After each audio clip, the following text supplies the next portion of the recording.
Oh, wow.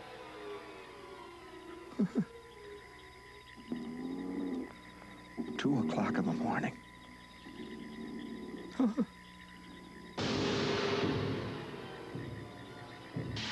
In the most ancient, primitive swamp on the continent.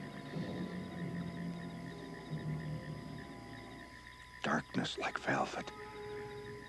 The sound of things crawling in the night. Looks familiar, doesn't it? That's where we all came from, that primordial ooze, that swamp of life. You know, there are those who say that Eden itself was a swamp, out of which sprang these creatures. Oh yes, when you were a tadpole and I was a fish, in the Paleozoic time, and side by side on the ebbing tide, we sprawled through the ooze and slime, or skittered with many a caudal flip through the depths of the Cambrian fen. Oh, my heart was rife with the joy of life, for I loved you even then. Oh, yes. Mindless we lived, and mindless we loved, and mindless at last we died. And deep in the rift of the Caradoc drift, we slumbered side by side. The world turned on in the lathe of time. The hot lands heaved amain, till we caught our breath from the womb of death and crept into the light again. We were amphibians, scaled and tailed, and drab as a dead man's hand. We coiled at ease neath the dripping trees, or trailed through the mud and sand, croaking and blind, with our 3 clawed feet writing a language dumb, with never a spark in the empty dark to hint at a life to come. And yet we lived, and happy we loved, and happy we died once more. And now here we are, watching the ancient swamp, our old home, on a television screen.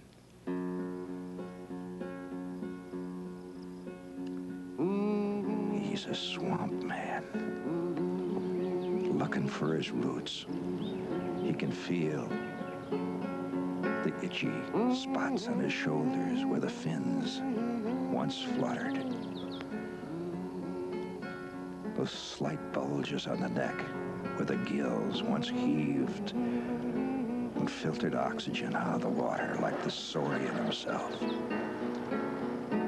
Eye to eye with the alligators, we tip our hat to our neighbors and friends. In the Cambrian fen, the Okefenokee swamp.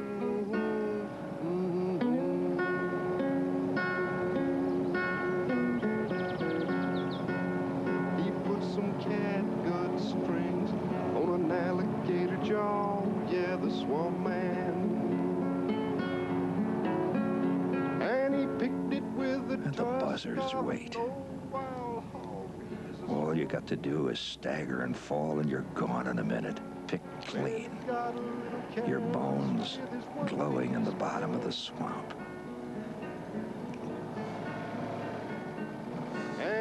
He's a swamp man.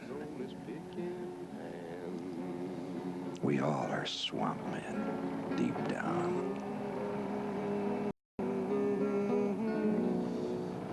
Deep down, where the memories lie. So deep that they rarely surface, but they're always there. Fish of the soul. Fluttering.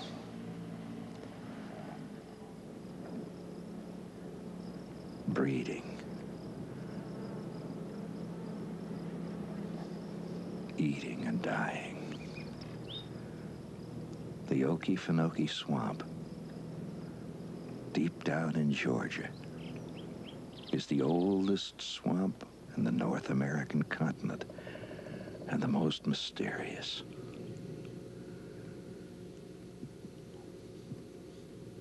Thousands of miles of mirror water, lying between mangrove roots, twisted and gnarled live oaks, peopled by millions upon millions of creatures who know not the sight of man.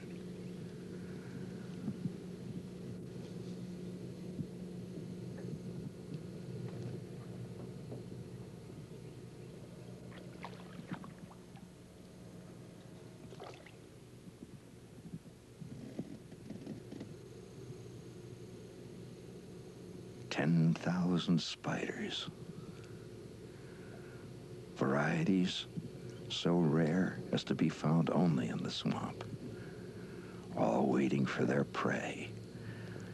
Alligators living and breathing and dying and living and breathing as they have since the days of the dinosaur, eating their way through time. Flesh-eating plants, flesh-eating insects that shed their skin and eat it and go on and eat more. Spots of beauty. My mother's iris. Birds with their beady eyes in the trillions. Life is short. Gone. Just like that. In the great swamp.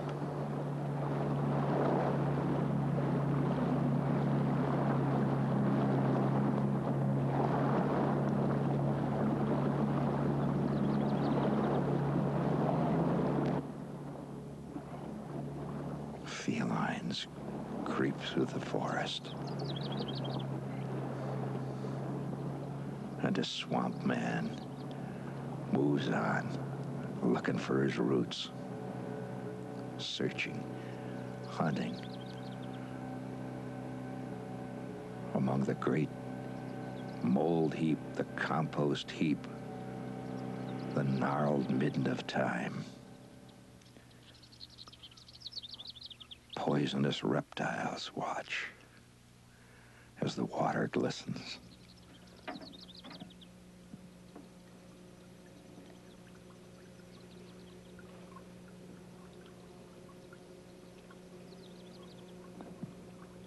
This is really sinister. I love it.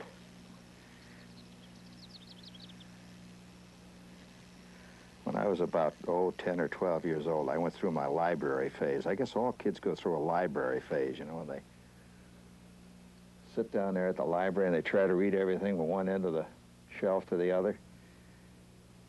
And I came across a whole series of kid books. I mean, they were kind of like the boys' version of Nancy Drew, and his hero was called Tom Slade, and he was an Eagle Scout. You know what an Eagle Scout is when you spend your life as a tenderfoot? I'll tell you. In fact, the highest rank I ever achieved was second-class scout, and Tom Slade was an Eagle Scout. And there was this book about Tom Slade called Tom Slade in the Great Okefenokee Swamp. Boy. Took his friend Pee-wee, who was a scout, and a couple of other kids. Of course, they were very intrepid scouts. And they traveled to the Okefenokee Swamp. Now, if you're living on the south side of Chicago, and you just hear the name Okefenokee Swamp, it's enough to make your bladder feel awful tight.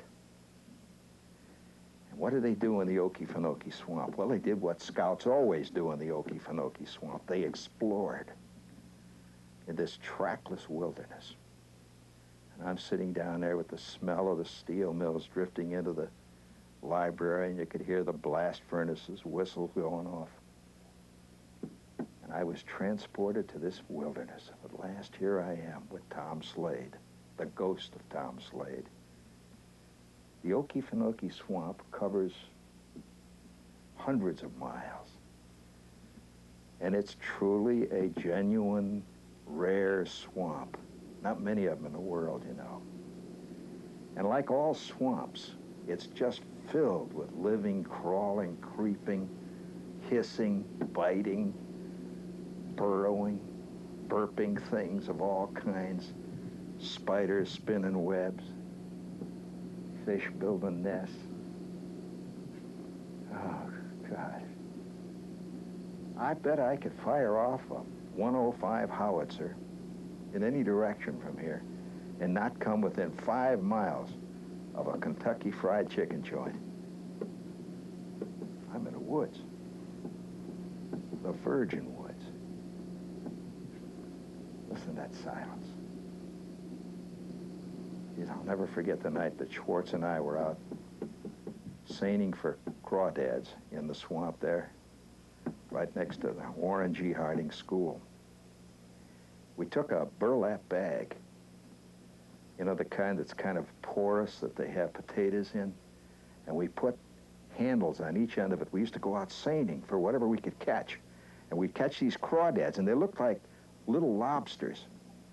Now, in that part of the Midwest, lobsters were only rumors. You'd see them in cartoons and stuff. You never really saw a real lobster. But they looked like lobsters, see? So one night, Schwartz, we'd scooped up about 100 of these things in a pail. Schwartz says, let's take them down in the basement and eat them. You realize what kind of guts that took to eat crawdads when nobody had ever eaten a crawdad for miles around? Well, we didn't know how to cook them or anything, so we took them down in the basement. They had this old stove in Schwartz's basement, and we dumped them into a pan, put some water on, and we boiled them. We actually boiled crawdads. And we hid in Schwartz's coal bin, and we bit off the tails of crawdads and crunched them sitting squatting down there amid the coal dust. And for those 5 minutes, me and Schwartz were truly one with primeval man.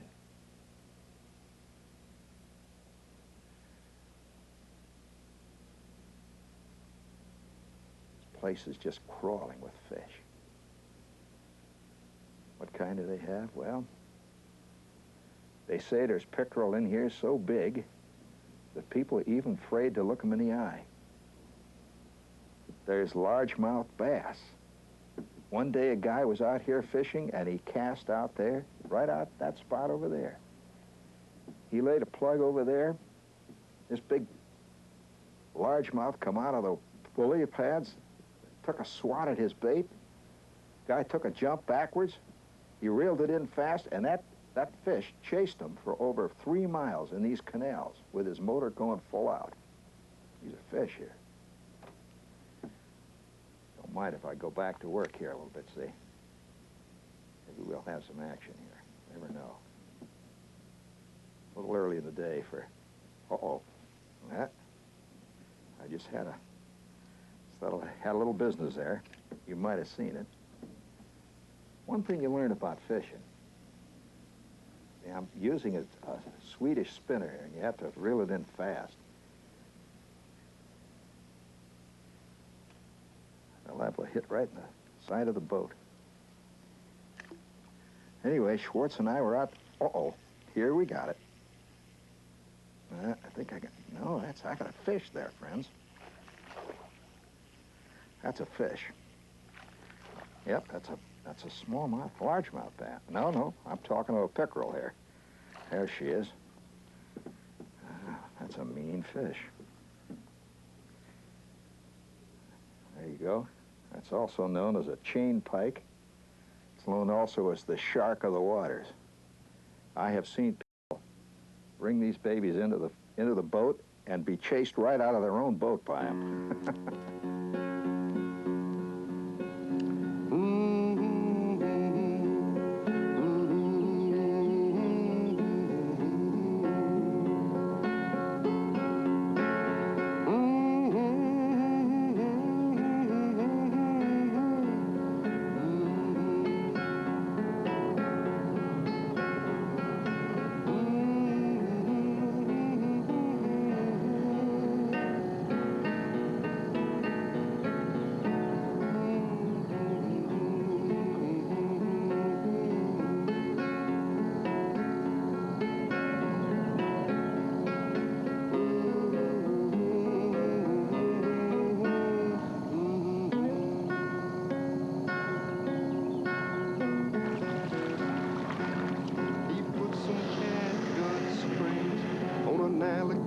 jaw, yeah, the swamp man. And he picked it with the tusk of an old wild hog. He's a swamp man. Well, he got a little careless with his one-piece band, and he lost 3 fingers on his picking hand.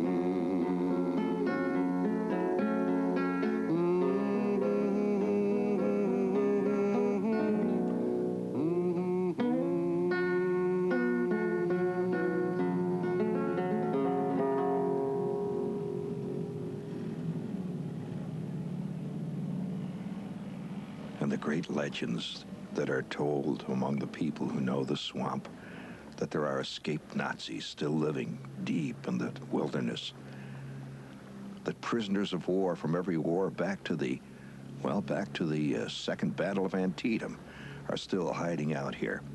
And the moonshiners, oh yes, there were always moonshiners deep in the Okefenokee, and they turned out interesting moonshine. There's a lot of different kinds, you know, of moonshine. First of all, there's the fighting kind. Of course, we know that one. And then there's the loving kind. And then the singing kind. And there's one called Autumn Leaf. Why Autumn Leaf? One drink, and you turn colors and fall.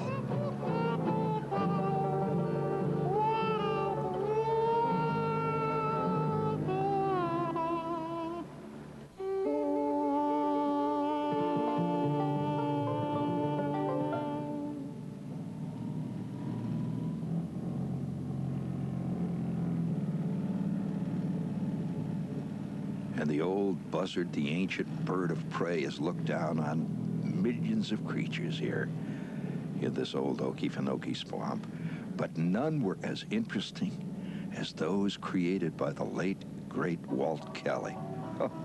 How could you talk about the Okefenokee swamp without talking about Pogo and his whole crowd? Pogo and Churchy La Femme and Phineas T. Bridgeport the bear, and the alligator. Do you remember Albert? Who could forget Albert the alligator? There he goes. Oh, we can't forget Walt Kelly, one of the great American artists. And wouldn't you love to still, again, celebrate Christmas with the Pogo gang here in the swamp and sing their great anthem for Christmas?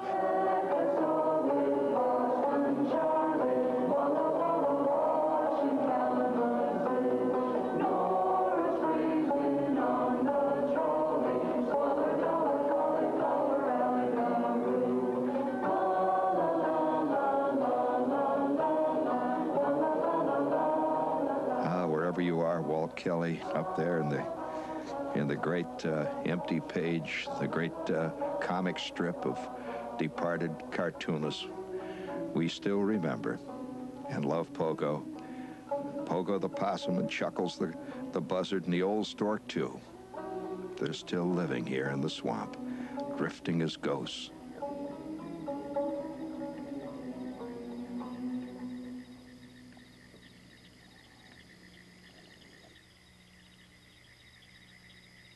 And then night comes on, as it has come on for century after century, age after age. In this ancient swamp, the oldest swamp in the entire continent. 600 square miles. It hasn't changed in thousands of years.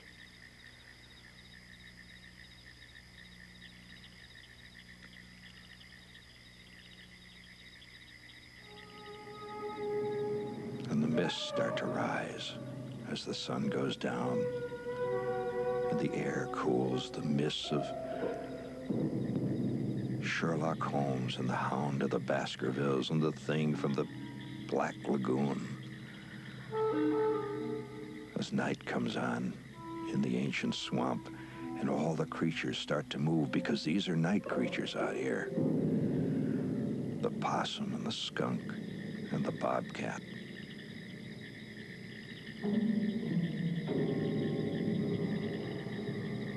They live by night and sleep by day.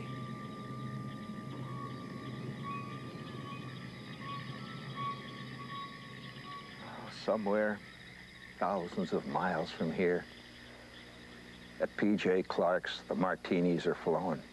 The ice is crackling. Oh, they're dry and crisp. And Shepherd, he's out in the middle of the Okefenokee swamp, 10 million miles from civilization, surrounded by alligators and bullfrogs and mudcats and possums. Maybe even Pogo's out here tonight.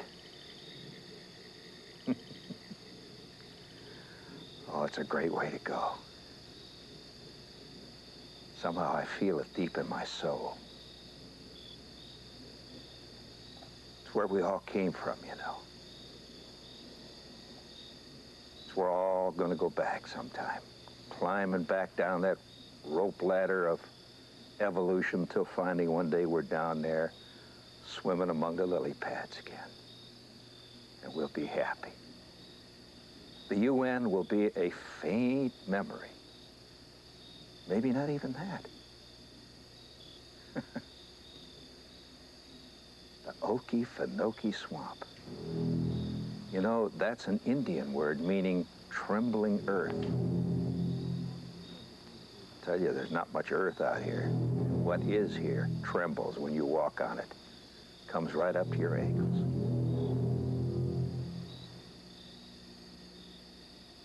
Listen to that. There's a bull alligator within 50 feet of me who was out looking for a date. I wonder if he'll score tonight. I can hear him snorting and snuffing in the darkness.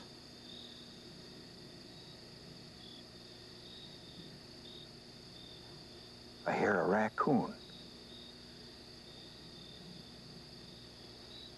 He's out looking for a little frog, maybe, to put away for a quiet little snack at 2 o'clock in the morning.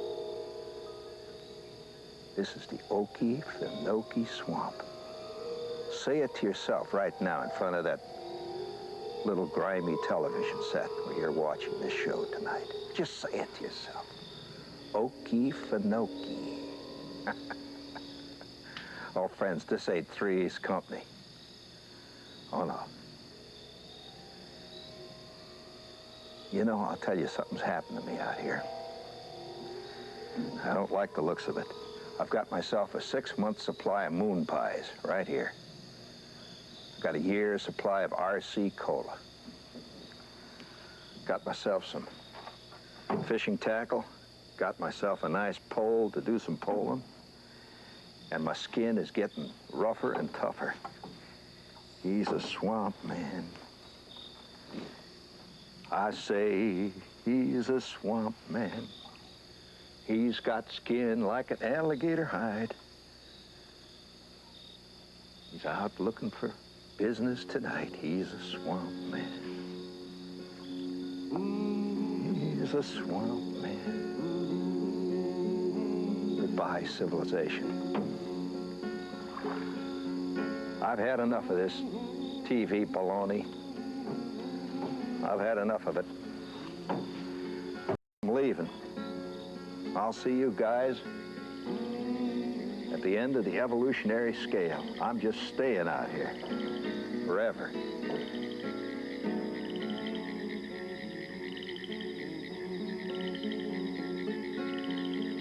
I'm going out searching for Chloe. I'm joining Pogo, joining the old gang. I ain't never coming back. Bye-bye, TV guide.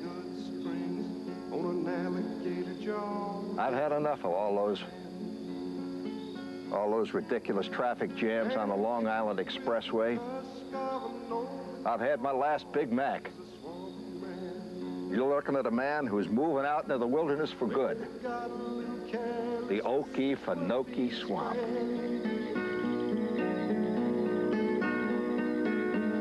And it